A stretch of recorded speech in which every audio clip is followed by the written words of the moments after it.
Hello and welcome back to Podcast in This Praxis. I'm David, my pronouns are he and him. I'm Jamie, my pronouns are he and him. And I'm Alistair, my pronouns are also he and him. Tonight we are joined by, on the Big, guest mic, big the fan. big fan, yeah. If the audio quality is shit, Deal with tough. it. Yeah, it's too hot. It's too fucking hot. No one ever really mentions the impact that climate change has in podcasting, and I think that's really a good thing. I know, we're breaking new ground here. The people have to know about my personal problems. This is a platform for beef, and your beef is With the reality. universe. Yeah, the laws of physics themselves. Well, Brian Cox will get what's coming to him. on that note, would you like to hear about a financial black hole? No? No, me neither, but unfortunately I did. So One that I'm now just gonna sprang reflect on it again. forth from the void, as they are wont Yeah. to do. Yeah, you don't know you're in a black hole until something about spaghetti, I don't know. Yeah, the government Italians. finances are fully spaghettified and loving it.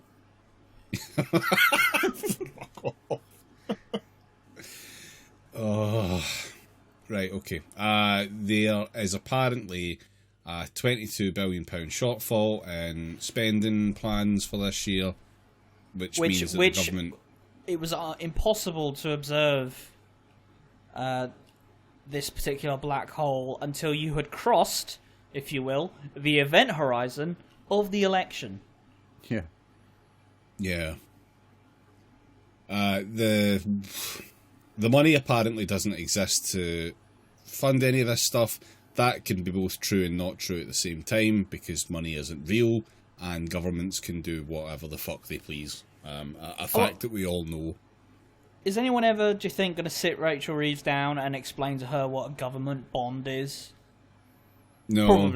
Probably not. Or even if they did, she would be too busy being distracted by the chess game that I assume she keeps on her phone that she can show to people to prove that she is just so good at chess.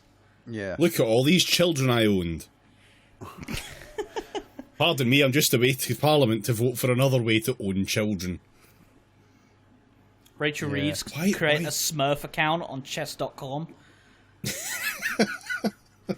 I bet she's old school. I bet it's Yahoo Chess or bust for her. But, I mean, I'm sick of hearing about this, to be honest, like. Well, tough, because that is it's unfortunately the next section of content. How long The ago... will how- of how the many- people. The will of the people, Jamie, was for us to have to deal with a Labour government. How many weeks ago was it she was saying she would be the first chancellor in, like, living memory because of the glorious OBR? She'd be the first chancellor in history that, like, wouldn't be able to turn up in office and go, holy shit, the previous guy left a note saying there's no money because we already knew there was no money. And then here we are, like, fucking, a few weeks later, and she's given it. Well, they didn't leave a note because they were covering it up. It's all a shadowy conspiracy.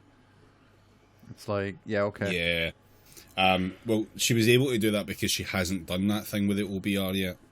That incredible way that she's going to imprison all future governments under the whims of this one Labour government forever with no written constitution to enforce it.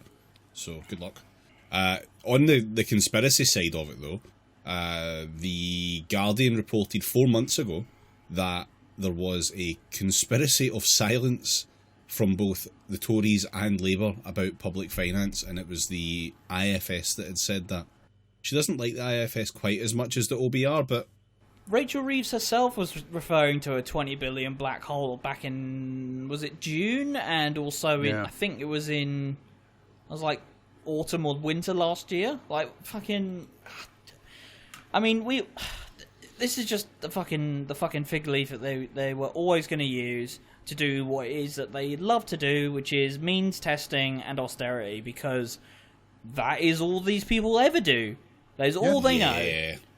Because that's how you cosplay as a sensible grown-up who's making the tough decisions. Everyone loves to make the tough decisions. Rachel Reeves genuinely does. She loves to make a tough decision. Just ask Rachel Reeves, who like went back when she was fucking shadow DWP, and Cameron was in government. Like she was arguing then that the best way for the government to like recoup some fucking losses was to means test the winter fuel payment. But now it's a fucking she had to scramble. It's a surprise. You know what I mean? It's an emergency measure that she just pulled out of a hat, and not something that she's obviously been secretly wanting to do for the past 10 years. I mean, just on the face of it, just a completely insane thing to do. The Labour Party famously has really difficult times with pensioners because they all got converted to Tories under Thatcher. And here she is doing exactly the thing that all the right-wing newspapers always say that Labour are going to do. They're going to steal your house and all that shit because they're communists. They're doing it in the most piss-weak way that nets them, a small...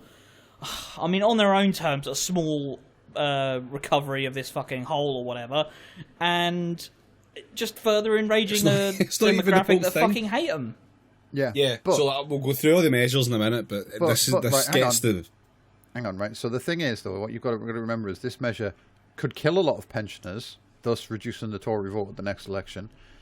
And also, it's like, it might not make much money, but can you put a price on means testing? Sorry, I'm gonna have to spend £10 million in order to work out whether that what the answer to that is. I didn't mean an actual price. That would be madness. I meant like, you know what I mean? Just imagine how good. No, I need to spend £10 million to find out what the price is. This is how it works. Like some sort of consultancy fee. Oh, don't worry, they're all going. How that's going to work? All right, so we'll dive into this a little bit to see how they're going to recoup this £22 billion black hole. First off, the answer is they're not. It's going to be about 16 billion that they'll get it down to. Not even that they'll recoup, just that they'll get it down to. Which, we'll go on to what that means a bit later. But the first thing to mention is the winter fuel allowance. That will now be means tested. Yeah. As it was always meant to be. I can't wait until it costs more to means test it than it saves. Yeah, which will take no time at all.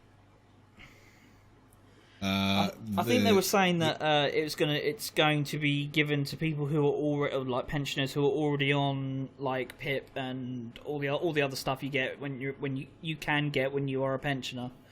But at the same time, like, it will, but then it won't. That won't last because like they're going to realise in I don't know, about 6 or 7 months' time that actually quite a few people died that shouldn't have and wouldn't have had they not fucking done this, and they'll bring in some sort of like slightly different earnings cap for it, and then it will be fully means tested.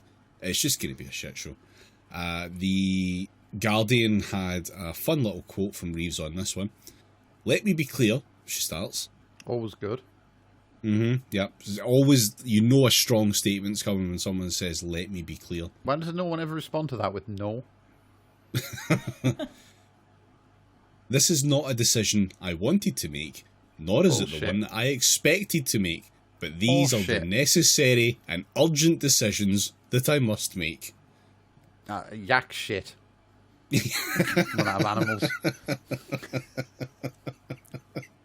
Yeah. Like, you wanted this. This is exactly the kind of shit that you wanted. You've been wanting this forever. So, why lie? I mean, fucking... some of the fucking takes I've been seeing about the winter fuel allowance, like people who I know it's like bad form to yell about people on fucking Twitter, but like people who call themselves communists saying that the winter fuel allowance is bad because it gives like fucking homeowners and the middle class a handout. It's like, motherfucker, do you not know what universalism is? Like, yeah, and Andrew Neil making up people whole cloth, claiming them to be left wing and being in favour of the winter fuel allowance being means tested. Just yeah, I mean, not that Andrew Neil of all people is ever going to give anyone who is actually left wing a fair shot of anything ever, but like, it's just, well done, Andrew. You pissed me off. Yeah, universalism is just the way that things should be. We shouldn't be cutting people off of something because they already have money or whatever. It doesn't matter. The cost of it is so. If the worry is cost, then, you know, what argument are you possibly coming from a left wing perspective if you're saying, oh, but think of the savings? First, kill the liberal in your mind. Yes. There was someone who was like, oh, what if Stanley Johnson was to be receiving that payment? Wouldn't that make you feel sick? And it's like, I don't care. Do you know what? He wouldn't care because he's not going to notice that level of money get into his fucking account. He just won't know. It is just here's an interesting thing we should probably state, which, as a brief aside, I'm completely unprepared for. But how much is the winter fuel payment? A fucking pittance. I'm pretty sure it's not worth much at all. It's like £300. I don't know if that's per month in winter or in total over winter. How much is fuel in winter? I'm going to assume significantly more. Like, it's not. It's one of the only benefits I think that's kind of not been chopped away at too much, because obviously the last decade and a bit have been the Tories in power, and that's one of the ones that they use to keep their base on side. But like, just because it's not really been chipped away at doesn't mean that it should be.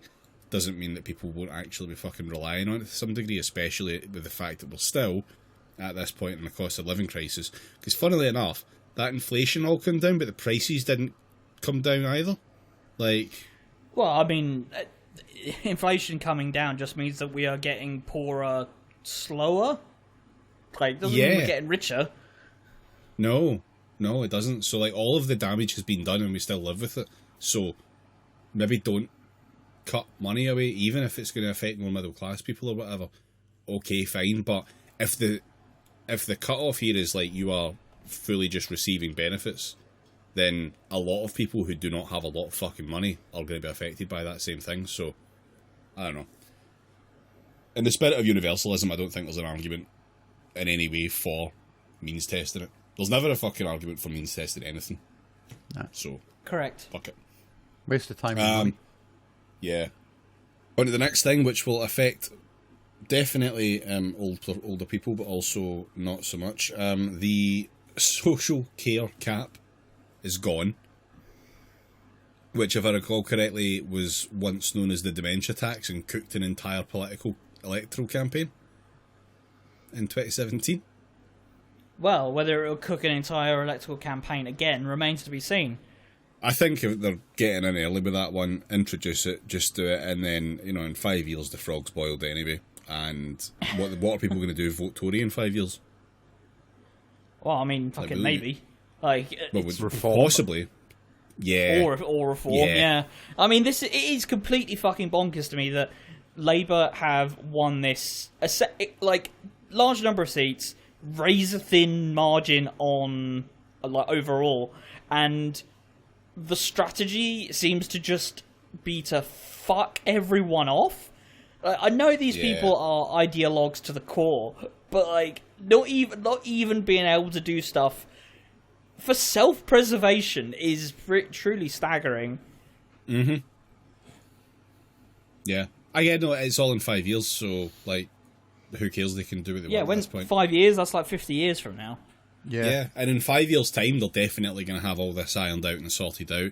Do not dare quote me anything about how they're going to do a second term for the good stuff. Oh, I mean, I'm fully expecting the run-up to the next election to just be pure, like, Joe Biden brain shit, where it's like, oh, you want legalised weed? You want, like, fucking the NHS back? You want, like, to not have to pay to breathe? Jamie, you want us to put out the fire in the North Sea? We'll do all of these things when we have power. And everyone will be like, but you have power now. It's like, when we have power.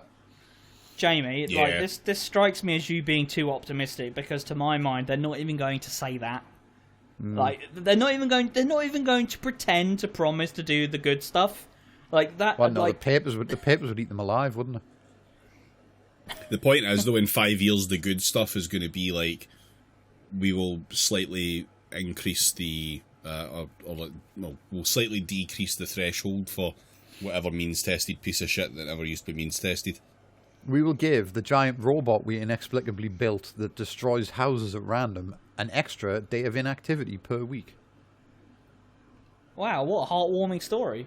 Yeah. Plans to reopen some old rail lines have gone, but there was only £76 million earmarked for that. Well, that's surely most of 20 billion, right? If there's one thing I know about railways, it's that they're cheap. Yeah. Chances are, I haven't gone to ask Gareth Dennis about this, but the chances are this wouldn't have done much, but then it might have been more fucking beneficial than parts of HS2 were. I just don't know. So, who fucking knows, but that's gone. HS2 itself, I think they've completely canned what they can of that now. Even more so than was already canned, which is funny. I'm sure as well, they must have saved like several billion by not having a second Levinson inquiry. Oh, probably. Yeah, that would have cost money. Yeah. So, that's fine. We can do without that. That won't be a problem. They are going to sell off a bunch of what they're calling surplus public sector buildings and land.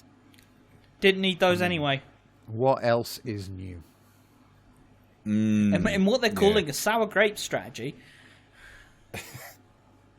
Yeah. You could sell it to councils for like £1.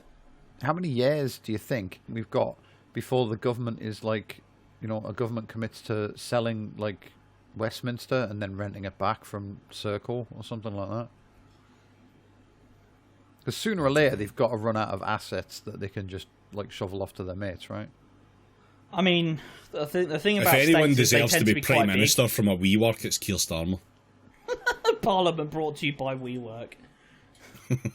I was just going to say that it's the royal family by Group 4. Imagine if you had to buy a Sky subscription to watch BBC Parliament, or Sky Parliament, I guess.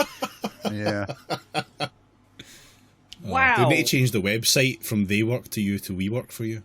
How much money could you save if you just ran the government directly out of Rupert Murdoch's kitchen? Considerably less. I reckon that cunt would charge severe rent. I know, but think of all the middlemen you would cut out. If there's anything that this Labour Party does love, it's a fucking middleman.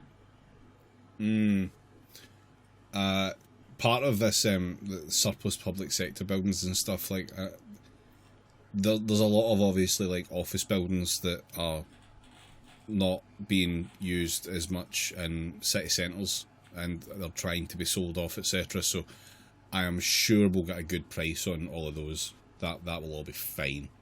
And on top of that, we've got just like Royal Mail, when that got sold, I'm sure we'll recoup a load of money. Oh yeah, definitely, yeah.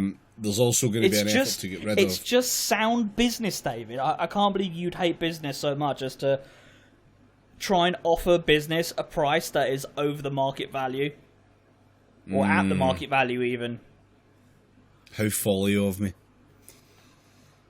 There's an effort to get rid of what they're calling non-essential consultancy in the civil service. Now, I don't know exactly what the fuck that means, but I know that I don't like the idea of consultants. Well, I think that's a made-up job. I think what they mean by non-essential consultant is anyone who knows anything. Like, do you work at a government department and know how it's run? Get to the fucking door office right now. I have just figured out what this is. It's a bit fucking... It's going to be... You know how there was a clampdown in the civil service not long ago under the Tories on your DEI and all that shit, and we had to get like the wokeists out or whatever. It's going to be that, but we're not going to say the word woke. It's going to be sensible anti-wokery. Yes. Yeah. They're gonna listen to that mad fucking Baroness that's always rattling on and like get rid of all the fetish wearing BDSM consultants that plague government offices. Yeah, like that is 100% what that'll be. We don't actually need DEI like consultants or officers or any more like that. That is fine because we've got a Labour government now. This is why they have to get all the civil servants back into the office to make sure that you're wearing your government-issued dick cage. How else can they know that you're working properly? They're also going to implement, quote, administrative efficiencies in the civil service, which is... Sorry, I'm not even listening. I like Alistair said that, and I saw into a parallel dimension where a Labour government declared government-issued dick cages, and how normal the fucking papers would be about that. Do you know what I mean? It'd be like civil war, but listen, half the columnists are like, Jamie, this is a fucking outrage. The government should stay out of my trousers, and the other half fucking coming up with excuses for it. You know what I mean? Political power flows out of the barrel of a dick, but it shouldn't. Yeah. You had your opportunity for After Dark, and you went for a nap instead, so no. So yeah, administrative efficiencies in the civil service, what that fucking means is cuts. That's always what that means. Oh yeah. However, good news for public sector workers, great news I'm sure, pay announcements, and they're above inflation. Hooray! The civil service is due to get, actually, in most cases, yes. The civil service is being given 5... Well, actually, I think all cases it technically is, but it doesn't really do much to fucking help any sort of backdating. The civil service is going to get 5%. That 5% is to be found from existing budgets. So that's... Hell yes! That's those administrative efficiencies at work. Yeah, what we're going to do is we're going to grind up all the DEI hires and use their, human remains to print spare pound coins. Actually, no, we're not going to do that. We're going to grind them up. No, you can't print more money. Yeah, we can't print more money. So we're going to grind them up, and then we're just going to leave them there. And that's it. That's all you're getting. Yeah, so, I mean, it'll be a pay increase for some... redundancies for others, probably. Quality stuff. 5.5% for nurses and teachers. Again, it is above inflation. Inflation's at 2%. Does it address the fact that inflation was high as fuck last year and the pay rises were generally pish? No, it does not. And 22% for junior doctors. Incredible. I mean, we're hearing all this. It's a...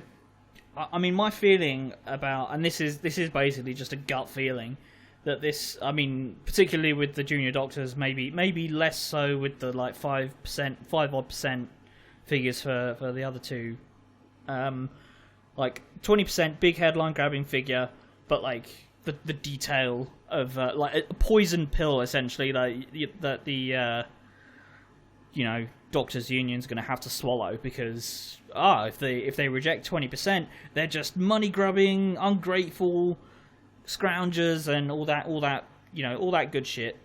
That's why the first thing you do in the negotiation is tell the papers it's 22%. Yes, and also make it so that it's not really 22%. Yeah.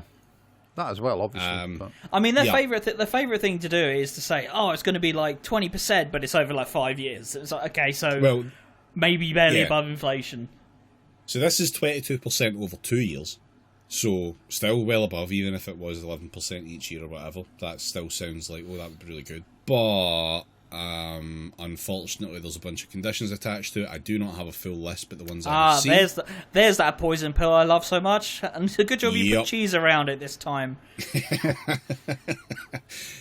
Overtime is the thing that's going to get fucked hard by it. So there's some sort of rate card system, I think it's called, where the overtime levels are set, and that's what you can demand, and the trust just has to fucking pay you. That system will be gone under this deal, meaning that Wes Streeton's dream of time and a half or fuck off for overtime might become a reality, which is where all the savings are going to come in. Because funnily enough, the NHS actually runs basically on overtime all the time because there's not enough fucking staff. Yeah, well, that's why we need to stop that and get those private doctors in. Do not ask where the private doctors come from and why there's suddenly so many of them. Yeah. So that's going to be an interesting set of negotiations with the members. The unions also, as part of this offer, have to unequivocally support the offer for it to have been offered. So the union at no level can say this is a bad deal, please do not accept it when it's put to a vote. They've got to say it's a fucking brilliant deal and they should go for it, despite the fact it's actually not. This will also restore pay to about 2020 levels, with it being above inflation. When everything was fine, before the bad event. There had not been 10 years of Tory austerity and, an entire new Labour government before that. None of that happened. That's fine. So, pre-pandemic levels of pay, that's probably good enough. Yeah, and the important thing to remember is as well, once they slash overtime and encourage encourage in air quotes everyone to go and work for the private sector and basically just do the same job they're doing now in the same location with the same people, but be paid extra because it's private. Yeah, we need the middlemen, Jamie. Like, if we got rid of the middlemen, that increase in pay that you get for it being private will last forever. It is not contingent on the NHS existing. And once the NHS is gone and everything's just supplied by fucking Bupa, there is no incentive for Bupa to suddenly slash their fucking rate of pay or whatever. More like it wouldn't happen. Yeah, got them. Other things not mentioned within this, but just generally to mention as part of a kind of Labour roundup, government roundup, I should say. Palestine's recognition as a state is now conditional on Israel saying it's okay to recognise Palestine. Yeah. So that thing they said last year and then changed briefly in the run up to the election, and oh no, well this scorpion surely will not sting me. Lol Lameo. Yeah. So that's back to fucking square one. There will be a two-state solution, thing that won't work. If Israel says there can be a two-state solution, thing that won't happen. So that's a really good set of conditions. Does Israel also get a say in where and how big the second state is? Yes, because they say there won't be one and zero. Yeah. Water bills. They're going up. What was this? Yup. So Ofwat, ridiculous fucking name for a thing. £88 billion spending package by water utilities between 25 and 30. When does that go into when do they claw that back from bills? I don't know, now, in advance. Why not? They're a water company; they can do as they please. But that £88 billion will be recovered from bills, presumably in advance. You'll never know because the bills are going to go up anyway. So how much of it's going to go back on that? If you give me 100 stout men and a box of guns, I will recover that money from elsewhere. Don't ask. The fun thing is though that it's the money that they put the bills up by to pay that back. It doesn't matter because that money probably won't get paid back anyway. So don't worry about it. It's all fine. Is anything going to be done about the state of the waterways, etc., etc.? No. I don't know, ask someone else. No. I saw an interesting thing today about how you can microdose E. coli, so... Yeah, but they're not giving you that option. Thames Water says you can only macrodose E. coli. See, this is the one thing I miss about having a Tory government. It's just having these completely deranged spokespeople or sitting Tory MPs getting on the news and saying, I microdose E. coli every day and it's never done me any harm, and everyone's like, yeah, it's very insightful. Oh, well, the guy I'm talking about is apparently a US Olympian. Well, maybe he should stand in Clacton, win the seat back. Yeah, bring that back. I want to hear about how Marc Francois rubs infected clothing on his face to make sure that he gets his daily intake of chicken pox or something. I don't fucking know. Mad shit like that. Has anyone ever seen Marc Francois and Nurgle in the same room? I don't think so. It's true, no one ever has. They're going to build... Marc Francois isn't real. He was invented by Games Workshop. That's why he's that size. Oh, imagine if you get a Mark Francois Mini. That's just a Mark Francois. We should commission Games Workshop to like model that, and then we can just like license it and then sell it to the patrons. Yeah, no. Well, okay. If we're only selling to patrons, fine. Because I don't want James Cleverly to have that. That would get weird. Maybe James Cleverly is a patron. Hello, James. Pay us more money. So we spoke about this a couple of months ago. It was the plan to build like 1.5 million homes, some of which may be council houses, probably the ones built inside the like abandoned fuel tanks of petrol stations. What they do is they build the homes, and then the ones that subside, the council can have those. Which, well, no, actually, that would net far too many council homes. Like, I've seen what new builds are like. That's basically all of them. True. So that plan would have been 300,000 homes built every year. Apparently, they're now going to build 370,000, so they've made number bigger, which the government obviously loves to do. Will the real number be bigger? Will it? Fuck, I don't know where they've decided that they can actually get more houses in. It turns out you can just say stuff. You can just say whatever you like, and if you've got the media behind you, because you're a completely, obedient and pliant fucking political party that is in power, you can just say whatever. You can say the most unhinged or unverifiable shit that you like, and it would all just be taken as yes, very very adult, very very grown up politics. I'm glad that my treats have arrived because I am Ian Dunn. If I was Keir Starmer and I had a policy that sounded really good, and then I found out that actually the reality of that policy could be even better, I would absolutely get Angela Rayner to come out and take all public credit for that. Definitely real policy that will definitely have good results. Yeah. That's absolutely a you are being set up to fail job. That's the only reason that they give Angela Rayner anything to say these days, is so that when it turns out to be fucking wrong, they can just make her go back out and apologise for it personally. Yeah. When they do finally intend to get rid of her, they're just gonna herd her into a quiet room and hand her a revolver and a press release. Yeah. And finally, we can expect a budget on the 30th of October. Look forward to Rob live posting that, because I sure as fuck won't be. That will involve massive slashing cuts to all areas of the public sector that they think they can get away with, more than likely. We are absolutely going to see... Well, the NHS, I think, might get away with not being touched too much, because I don't think Wes Streeton's going to pull out a grand enough transformation in time for that budget.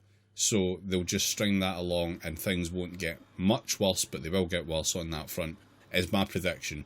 Or Streeton will just shit something out between now and October, in which case, rip the NHS. Benefits is going to be fucking ruined. I watched the statement that Reeves made.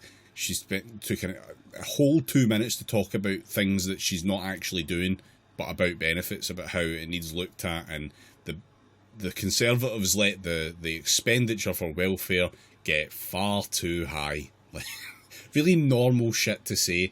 Shit that anyone that's ever looked at any of this would go, yeah, you're right. So that's going to get fucked. Strong words from the Chancellor upon the pale horse. Yeah. The Tories, not long before they called the election, started a process of public consultation about PIP and how could we get rid of it.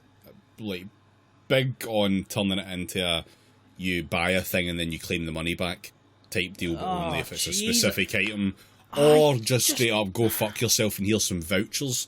Those kind of systems, the kind of systems that take a system that is literally an independence payment and turn it into the worst possible way to give independence. Jumping.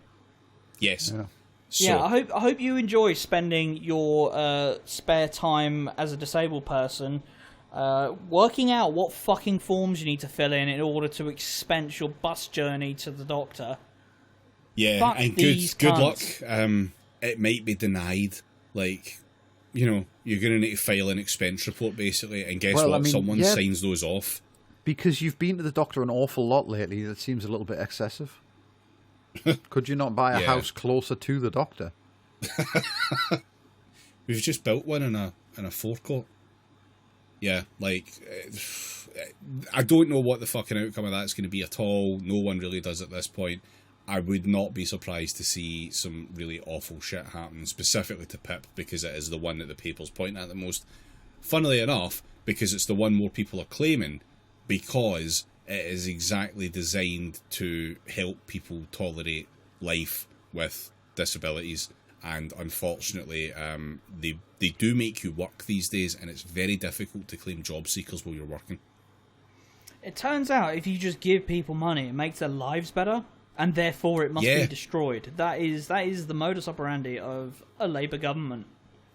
It is fucked up and weird, and Pip is actually, the system itself is a fucking nightmare, but the reasons for that benefit are actually, the whole purpose of it is actually very much a net good. It is very much a good part Pip is good, but the process of getting it, Pip is nightmarish, insane. A Nietzschean nightmare. I am infinitely fucking grateful for the fact that they did can it in Scotland and replaced it with our own thing. It's so easy to get the adult disability payment, and that's not in a it's so easy to defraud fucking way. A, who gives a fuck? But B, and more importantly, the whole system is literally just you fill in a form, you send in the form, and then someone who works for the department goes over the form, looks at all the evidence. The evidence includes things that have, your actual medical records, things from your doctor, your prescriptions, your statements, and if they need more information, they'll give you a call. And, they might call you in to have, some kind of an interview, but it's nothing like a work capability assessment. It's not that level of shit. It is literally just a fucking exercise in gathering evidence. I've sat through one of these. I've, gone through the forms a couple of times with people. It is so much fucking more straightforward than Pip. And, what the future of that benefit is, considering the weak nature of the Scottish Government at this point, I don't fucking know, based on whatever happens to Pip. But we'll see. I'm just doom-mongering now, so we'll skip on. The civil service, obviously, is likely going to be gutted of staff, which is just going to create more people needing fucking jobs, which, funnily enough, there aren't actually a great deal of out there. It's weird how the unemployment gets high, but the ease of getting a job doesn't also get higher at the same rate. Fucked up. So how that's all going to go, no fucking clue. And once again, Rachel Reeves did say that the VAT rates of income tax, all rates of income tax, by the way, and national insurance will not be touched. She is doubling, tripling, quadrupling down on this point. Oh, well, for some fucking reason. That bodes well. Yeah. Well, I think I actually do kind of believe her on this, because she will not shut the fuck up about it. She will constantly hammer home that same point, but then when pressed on any other taxes whatsoever, but the only other taxes I can think of are capital gains. She can't even say, capital gains, yeah, but that seems like a weird one that would spook the business, or I don't even think.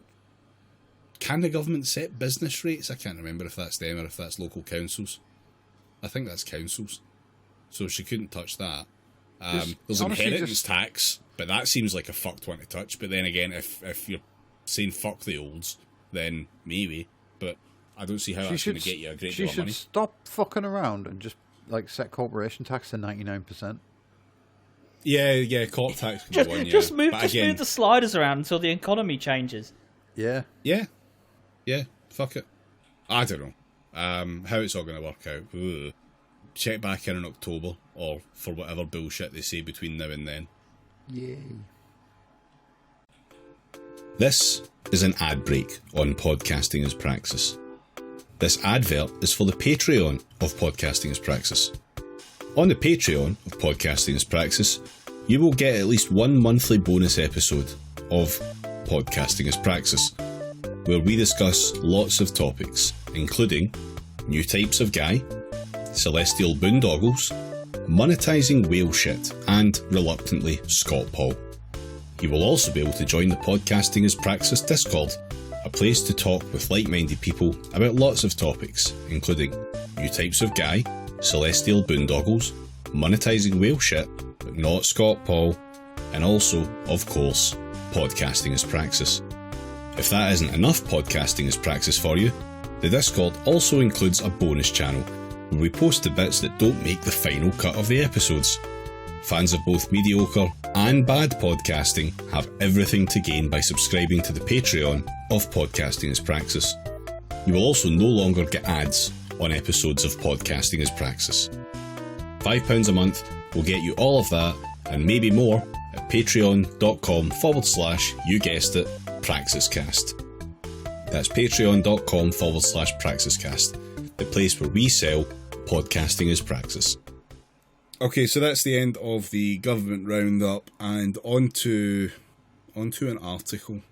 My Soviet A&E ordeal shows there's no compassion left in the dead-eyed NHS. Say that again? My Soviet A&E ordeal shows there's no compassion left in the dead-eyed NHS. And when they say Soviet, yes, they mean... That's what the S stands for in NHS.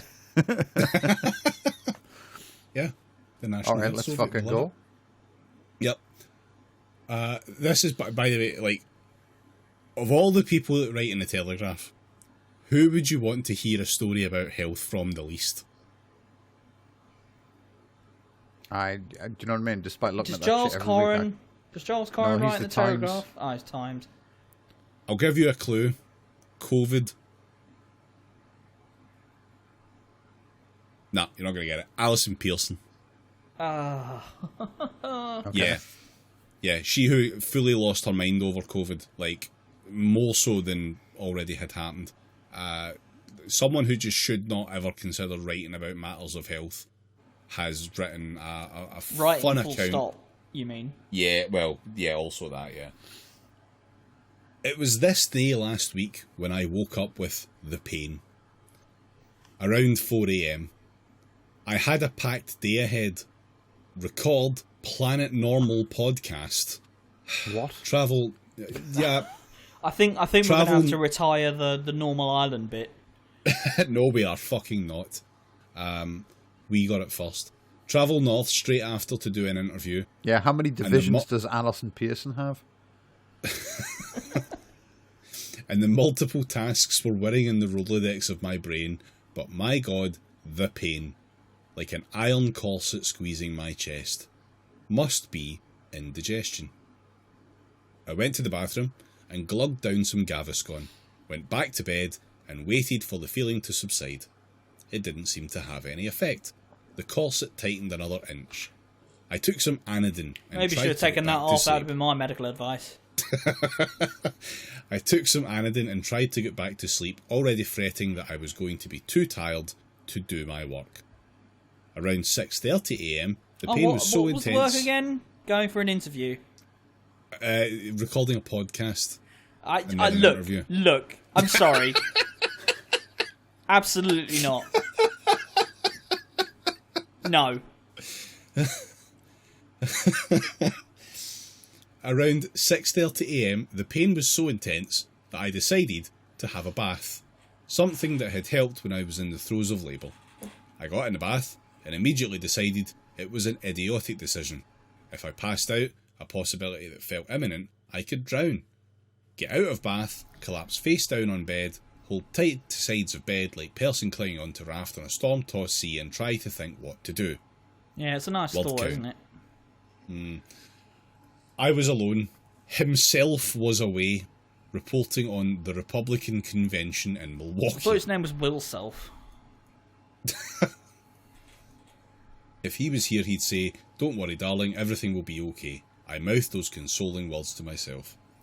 It was surprising how long I kept acting as if all this was completely normal.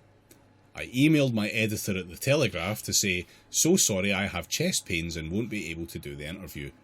The email was garbled, but I was too weak to correct it. Brackets, I always thought pedantry would be the last part of me to die. At hospital, no interview.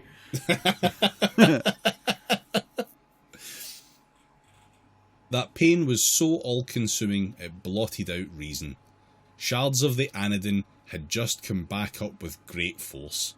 Even sipping water made me feel sick. I texted a doctor friend and asked what should I do. Call an ambulance, he said when he rang a couple of minutes later. That seems a bit extreme. Call an ambulance, you can't be too careful with chest pain. Well, this out of hours doctor that you fucking texted has just provided you with good advice. The 999 operator said the ambulance would take up to 40 minutes. My friend 40 Kate minutes? turned up. That seems Is fast. that it? Yeah.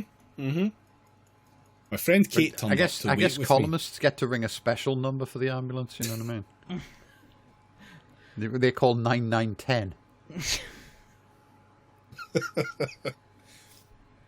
My friend Kate turned up to wait with me. When I opened the door and saw her, I burst into tears. I'm scared, I realised. I'm scared. After an hour, I called back and asked the operator if she could tell me where my ambulance was.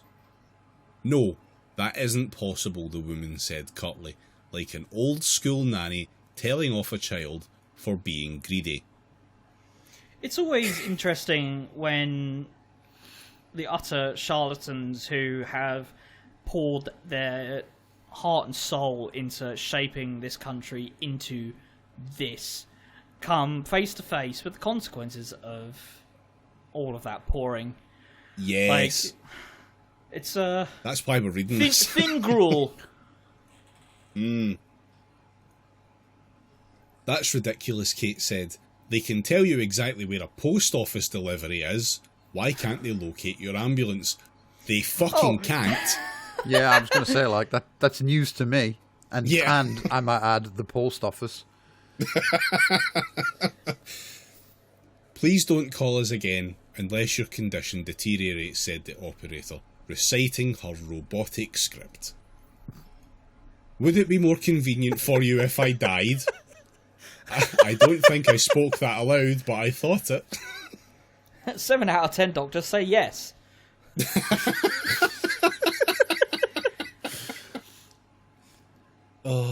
When the ambulance finally came, the 3 paramedics were wonderful. They must see so much shit. Actual, as well as the dregs of human conduct. I'm going to note here, by the way, shit was censored. But they managed to be gentle, reassuring and jokey, as well as incredibly professional. The young one, Hannah, was fascinated that I was a writer and kept asking about it while I was retching unstoppably into one of those cardboard bowler hats. Are you famous? No, but it doesn't matter. What you do is what matters. Right. They're not that interested. It's part of the job to keep you talking. Like, don't feel special. Please do not absolutely feel special. Under no circumstances should a Telegraph writer be made to feel special. I mean, one thing I will say is, like, paramedics, I think, as a rule, are quite good with people, because if they weren't, they wouldn't be paramedics.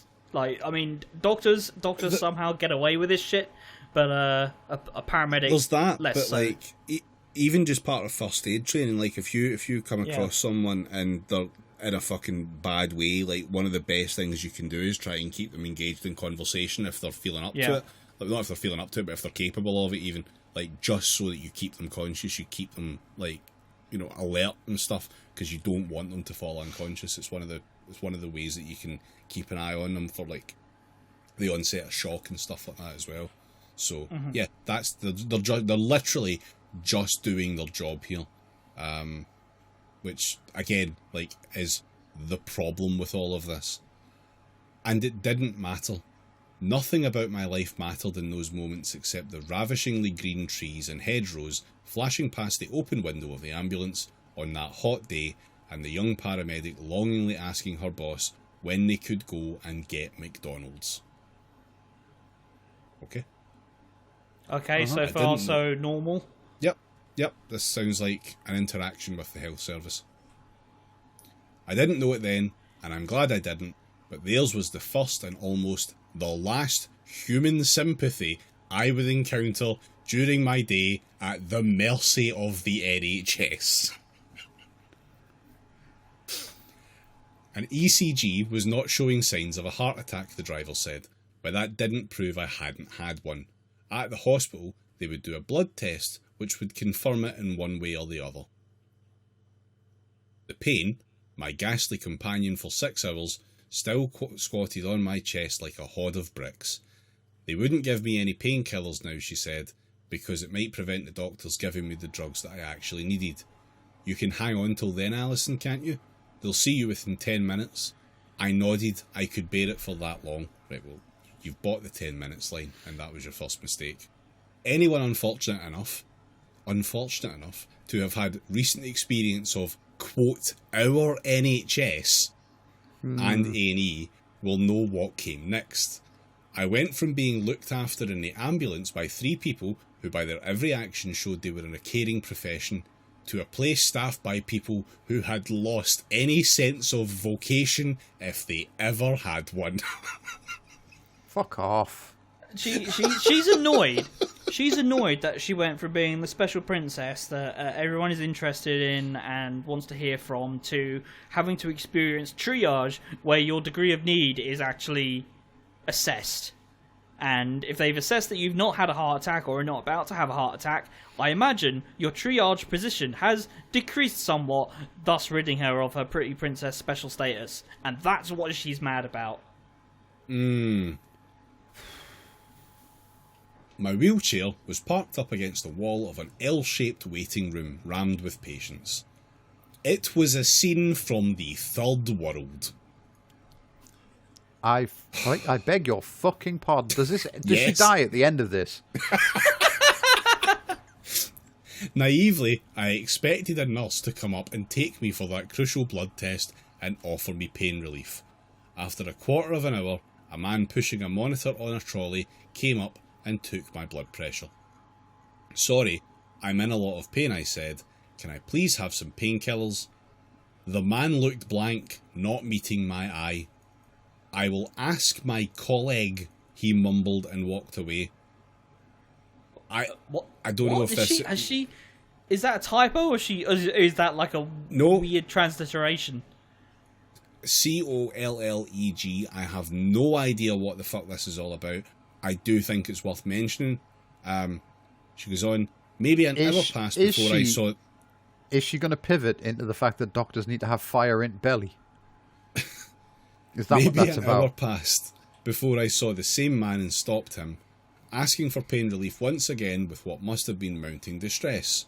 Quote, I will ask my colleague.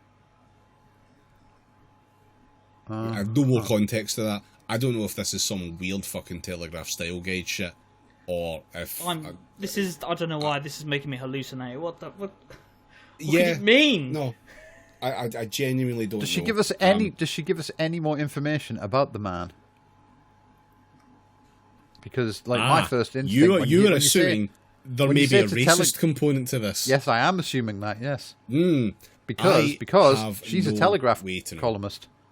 And also Isabel That's the only Oakeshott. context I have. No, it's Alison Pearson. Oh, yeah, fucking... I'm doing so well, aren't I? By now, I thought I was about to faint, and remembering some far-off instruction from school days... Imagine if she fainted and the next 2 paragraphs were blank. That'd be mint. By now, I thought I was about to faint, and remembering some far-off instruction from school days, put my head between my knees. I don't... Do you think the fucking hospital was going to crash? Protect and survive? I don't know. I've not got a clue. The kind guy sitting opposite stopped a nurse and pointed at me. That lady is in a lot of pain. Can you get someone to help her? The nurse moved on. Any compassion in that place was from patient to patient. I'd like to report that a blitz spirit... the patients don't have anything to fucking do. Yeah. I'd like to report that a blitz spirit kept us going, but there was only a... Look, So there's clearly a fundamental misunderstanding of what a hospital is to Alison Pearson right now, because they are not a place, although it would be nice if they were, they are not a place that is meant to hold your hand and tell you everything's going to be okay. There is an element of that, but mostly it is about keeping you from fucking dying. Yeah, which and she hasn't done yet. Also, importantly, keeping everyone else there from fucking dying at the same time. Yes. Yeah, there was only a sense of exhausted fatalism. This is what the thing is, though. If you turn up at A&E presenting symptoms of, like, you know what I mean, not dying, but this fucking sucks. Well, that's you know what I mean. That's not critical. You don't die from that in the next 10 minutes. So they're going to deal with the other people. Mm-hmm. Like, presumably you've seen Casualty, so you know there's probably a guy somewhere who got, like, run over by a drunk lawnmower driver or something like that. Yeah, we've all seen it happening. Knocked down a well that was full of broken glass or something like that. Trapped in some kind of Saw-esque contraption. Yeah. Yeah. Shot in the eye with a paintball gun. This is what we must endure, because this is all they offer us. Every so often, a nurse or doctor would emerge from behind the swing doors and call out a patient's name. How you long to hear your name. Sharon Marshall is there as Sharon Marshall. I was amazed how few people came forward to answer to their names. I wonder why they might have been quite quiet. They must have given up and gone home to die, I said at one point. Fucking guy on the trolley next to you with, like, a spike through his head and he doesn't respond, and you're like, can I have his spot? They must have given up and gone home to die, I said at one point, finding that an increasingly attractive option myself. Yep, me too. My neighbour, now an elderly chap. My question right now is, I'm gonna have to relitigate what Jamie said earlier. Actually, did she die at the end of this? You'll have to wait and find out. My neighbour, an elderly chap, his check shirt splodged with blood, nodded and said, "How long?" 4 hours so far, I said. 6 hours, he said. 8 hours, the silvery-haired man opposite raised us. He had come to the hospital a couple of days ago, he said, and they'd sent him home. He was from Eastern Europe. My country is poor, but this, he gestures around us, my country won't treat the people like this. Never. I wonder if that guy cottoned on to the fact that this is her fault. Yeah, I'm sure the guy from Made Up Here absolutely has opinions that are worth listening to here. Back in April, I wrote about a study which said long waits in A&E were leading to 250 needless deaths a week. Here I was witnessing that lethal calamity for myself. What? And what, right, I ask, through gritted teeth, is to be done? I was told that these chickens would never come back. And yeah, here they are. I had a lot of time to observe what was happening, or mainly not happening. Despite the crisis, a sullen Soviet-era socialist listlessness prevailed. Fucking God. We were not treated as... The best part of this is she even mentioned the fucking doors that the doctors keep coming out of. Does she not realise stuff might be going on behind there? Is she familiar? This is the first time she's ever been in a waiting room.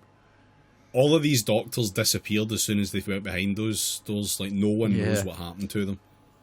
They're just moving back and forth. It's a Potemkin hospital. We were not treated as sick people desperately in need of help and comfort, as I believe we would have been in any other healthcare system in the developed world. We may as well... Fuck off. Wait. Presumably you know that America exists. We may as... Yeah, but she'd be able to afford the good shit there. We may as well have been in a bread queue for no bread. And remind me what system this was happening under again? I know. You know what I love? You know what I love most in the world is to hear the fucking anguished wails of some dipshit encountering the first consequences of their life. It fills me with fucking delight and pleasure. I got up from my wheelchair and managed to get to the ladies where I was sick everywhere, including... Well, that sounds like she doesn't really need that wheelchair, and perhaps the Benefit Fraud team would like to word with her. Yeah, wasting hospital time. Yeah. Including, disgustingly, on my hair. I dabbed at it with a wet paper towel, trying to restore some semblance of dignity. I just wanted someone You're a to Telegraph visit me. columnist? There is a small hint of calling an ambulance. I've broken a nail about that sentiment.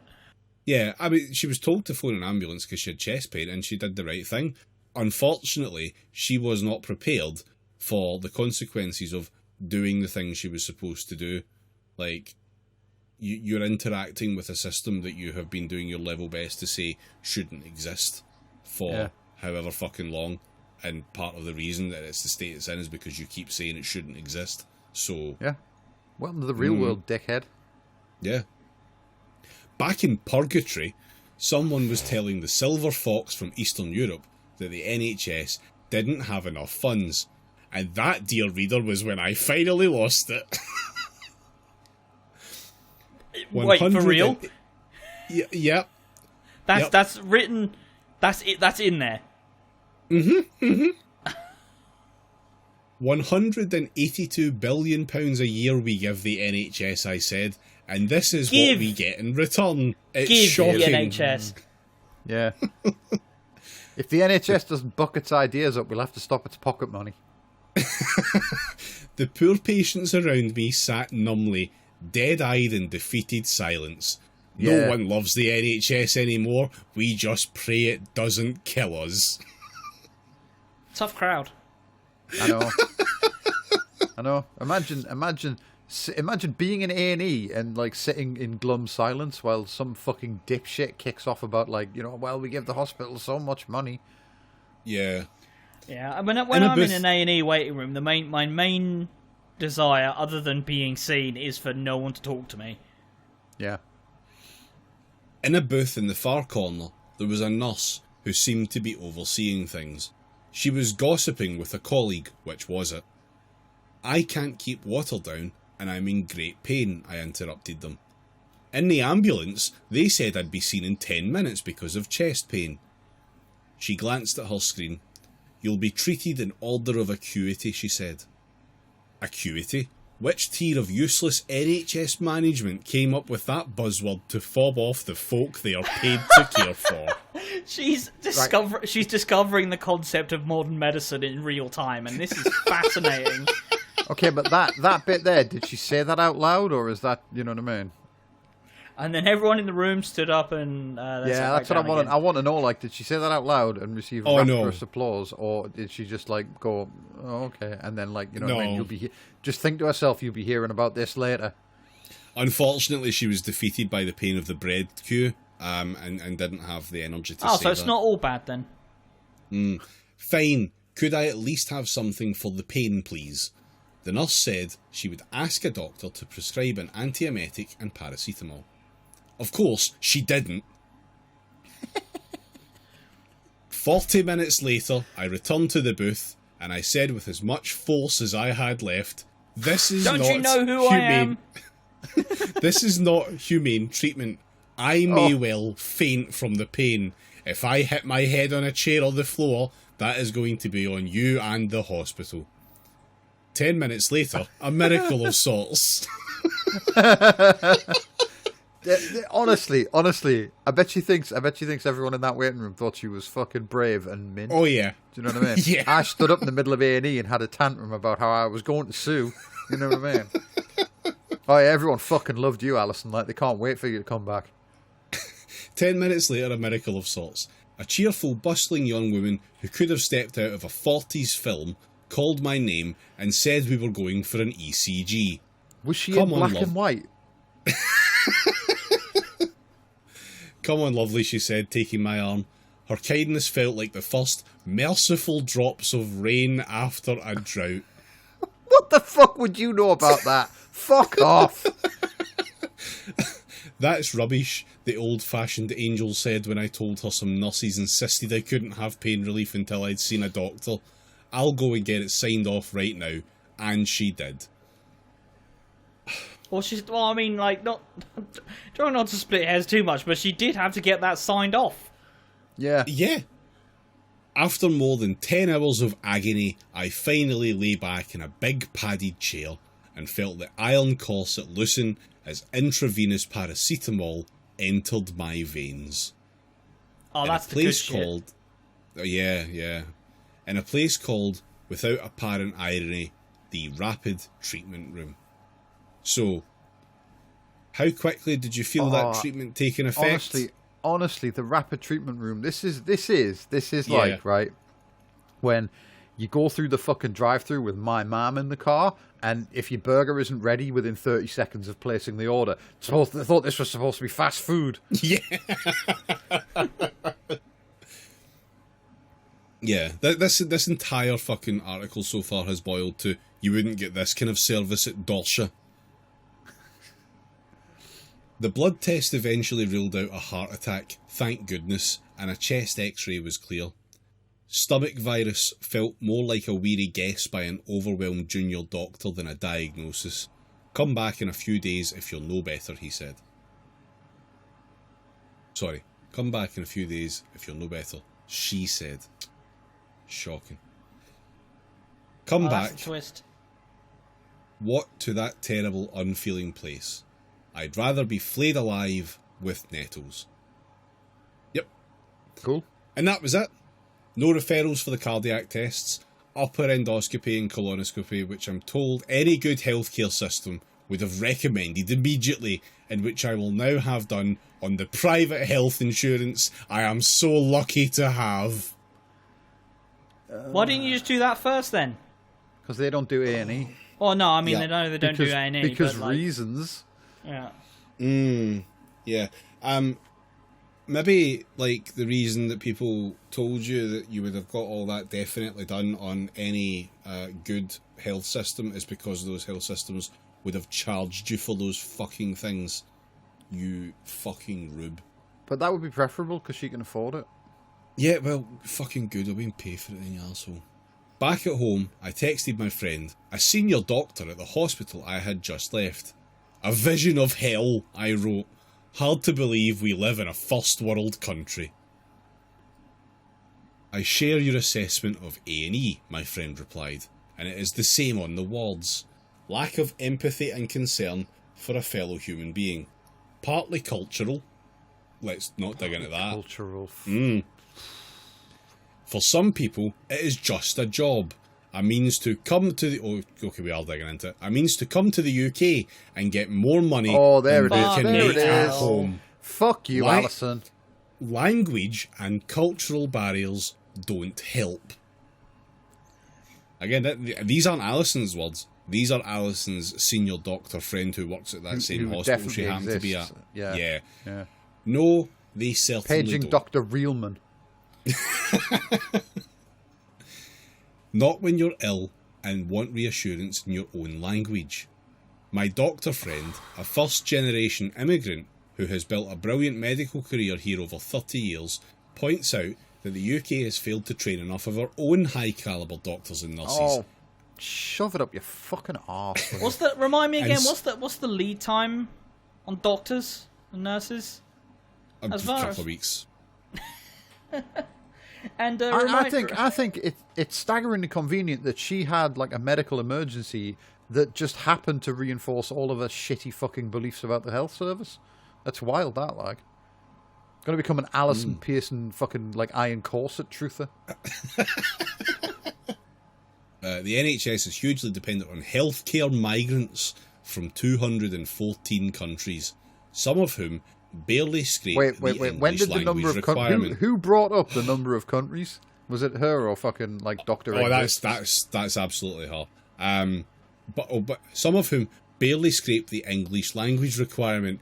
Brackets, quote, I will ask my colleague. So it did come back. Yeah. And it was what we thought look it at was. Look at that. fucking hell. And don't relate to the patients. I'm glad I don't need to recalibrate my shithead detector. It works perfectly. You go through your own personal version of hell, which was having to wait for healthcare, and your takeaway is, this is because of the migrants. Yeah. The hospital would run so much better if it had less staff. Yeah, obviously. Let's just ponder for a moment on the reasons why foreign health workers might come to the UK rather than people who were born in the UK trying to go into those professions. I'm sure it has nothing to do with the cost of education, the length of time that education takes, and relative low rates of pay increases over the last, shall we say, 15 years. Or more, yeah.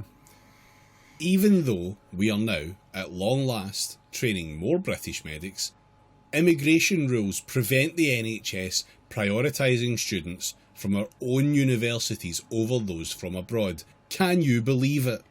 Again, Yes.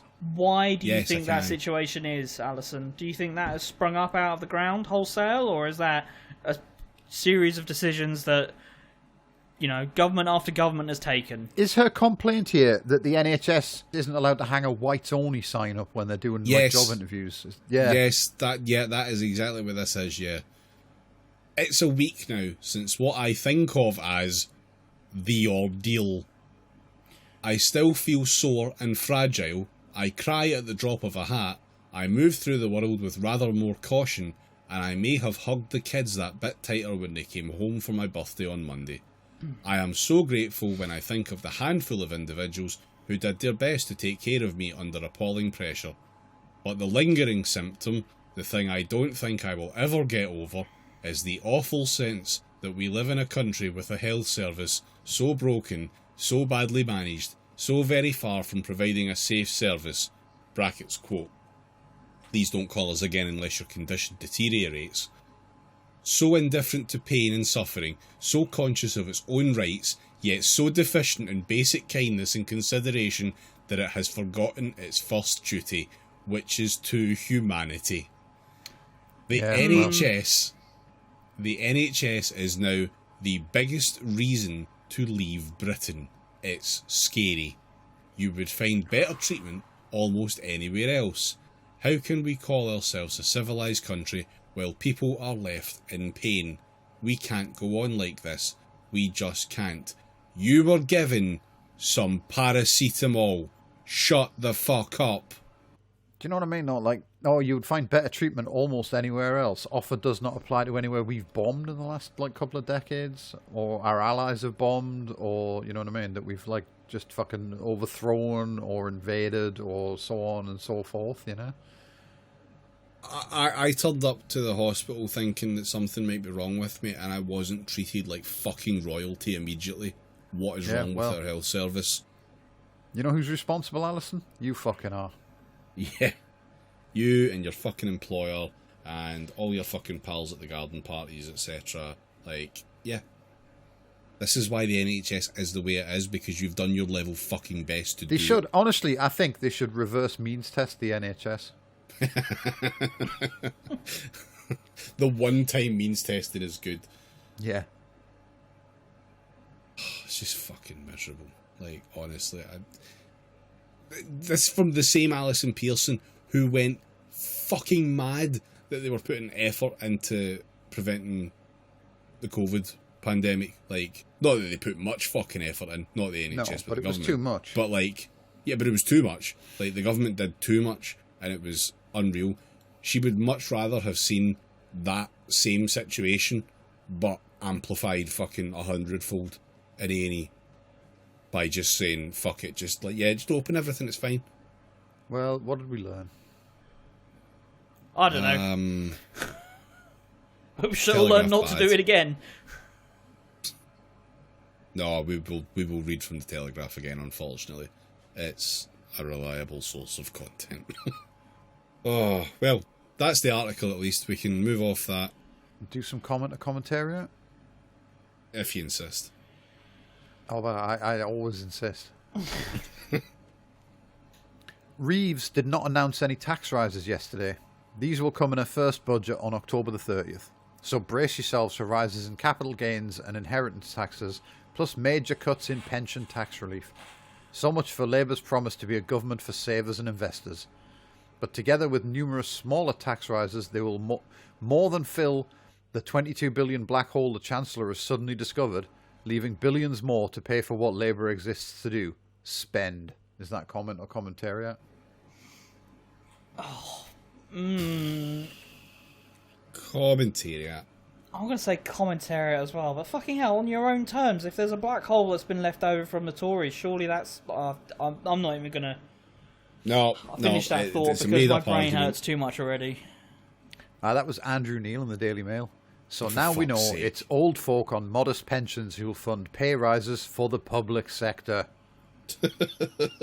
And brace yourself, there's more pain to come. Until the Greeks accept that the claim to the marbles was born 30 years after their removal as part of a nation-building narrative set by the first German rulers of the newly created state, there will be no solution to this impasse. On our side, we should not be giving away important elements of our cultural history just to satisfy another country's nationalistic fantasies. This is not culture, and museums should have no part in it. Is that comment or commentariat? Was that a legate in the Times? That's incredible. Oh fuck, I don't know that. Yeah. Comment. Oh, I'm gonna say commentariat. Yeah, that was Dr. Mario Trabucco della Torretta, classical archaeologist in the Express. Fucking UK should never return Elgin marbles to Greece for this key reason. I hate clickbait headlines. They really ruin the potential of a funny headline. Yeah. Yes. Immigrants have been arriving since the Windrush docked, and no Conservative or Labour government has done anything other than endorse it, calling anyone questioning the wisdom Nazi, bigot, and a good few names more. We, the electorate, put every one of those governments into office, and we have what and whom we voted for. Actually, we didn't. No British government has had a majority of the votes cast since 1935. Is that comment or commentariat? Comment, yeah. Yeah, that was a comment in the Daily Mail. I do love that immigrants have only been arriving on these shores since the Windrush docked. Mm-hmm. Yeah, nothing of note happened before then. Yeah. Why would it be World War III? Why would the major nuclear powers not just get rid of the entire Middle East population and divide the territory up between themselves rather than wipe each other out in a nuclear holocaust? I mean, few want the former, but it's preferable to the latter. Is that comment or commentariat? Things have only ever gone well in the past. Commentariat. That's someone that's along the same ideological lines as Luke, isn't it? It is, but I'm going to say comment out of hope. I feel that Luke Akehurst absolutely belongs in the comments section. Yeah, that was a comment by Luke Akehurst in the Express. Yeah, the Middle East on verge of all-out war as Israel strikes Beirut in bold attack, apparently. Yeah, obviously the better thing to do would be just glass the entire thing and build fucking new builds there, I guess. Yeah, that's exactly what the Middle East needs. Barratt Homes. Yeah. It is time we made joining our reserve forces much more attractive. One place to start is at our universities with a simple offer to all students. Serve for 3 years in the reserves, plus 1 year after graduation, and we will pay off all your tuition fees. And you'll finally be a citizen. Along with paid training during vacations, graduates should be able to start their careers debt-free. Is that comment or commentariat?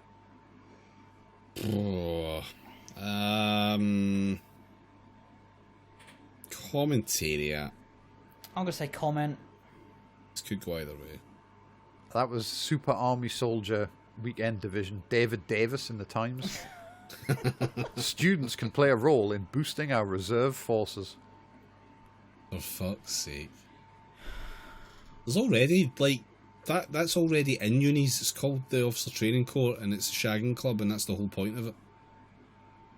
Well, you see, apparently, you know what I mean? The problem The problem we've got is that we couldn't take China in a land war. But obviously soldiers are expensive. But did you know a reservist costs like 20% the cost of a full-time soldier? I wonder why. Size of Chinese army. Active personnel, 2 million people. Yeah, we can knock that up from just a couple of fucking So polytechnics, for a quite mere frankly. 3% of the entire population. Just arm Nottingham Trent University. That'll keep the Chinese at bay. But yeah, that's your lot, like. Thank fuck. Hey. Oh well, okay. Time to close the book on another sordid chapter. So next week, I believe we should have a full cast back, and yeah, Fingers crossed. Yeah, at me if that's not the case, or don't actually. Not that I don't enjoy running with just the Skeletor crew. So we are now up to 2 bonus episodes a month. We are officially up to that because the second one has been released. Check me out, giving myself a very hard fucking deadline. And yeah, so patreon.com/praxiscast, 2 extra episodes every single month. You get Discord access, and in the Discord we post bonus clips from these free episodes and the bonus episodes, so it's like double bonus. Yeah. And yeah, it's the shit bits that can't stay in the episode, all the bits that can't stay in the episode because they derailed the entire fucking thing for 20 minutes. Yeah. One time. Or because they had a libel that we hastily bleeped out. Yeah, you two could learn about the banana just by subscribing to patreon.com/praxiscast. Yes. Yes, come learn about the banana. Come with us and gaze upon the mountains of madness. Yeah. Twitch streams, twitch.tv/praxiscast, 7:30 on this Thursday? Yes. Maybe. Yes. What's it to you? The Thursday that this week, this episode came out, those were words, and that all made Thursday sense. upon which this episode is released shall So contain... yesterday, if we hit the normal release schedule. Yes, so look forward 13 days to the next time that we're on.